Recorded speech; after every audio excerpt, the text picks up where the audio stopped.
বর্তমান সময় মেয়েদের অবস্থা, বাড়িতে কি কেউ আছেন? হ্যাঁ বলুন। আমরা পৌরসভা থেকে জনগণনা করতে এসেছি, আমাদের কিছু তথ্য দিয়ে সাহায্য করবেন। ঠিক আছে বলুন। তো আপনার নাম কি? মনিরা বেগম। আপনার কি বিয়ে হয়েছে?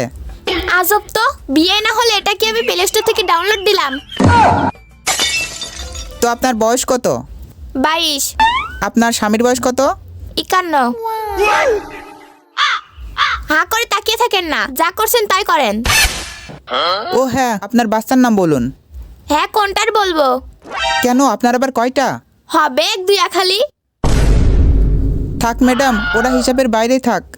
আচ্ছা ম্যাডাম, আপনাকে একটা প্রশ্ন করতে পারি? ঠিক আছে বলুন। আপনি একটা যুবক মানুষ, ওই বুড়োকে কেন বিয়ে করলেন? এই খাটাস, তুই কোন সাহসে আমার স্বামীকে বুড়া বললি? এটাই এখনকার ট্রেন্ড। ও মানুষের কাছে বুড়া হতে পারে, ও আমার কাছে রাজকুমার। যত সব ফট এখান থেকে।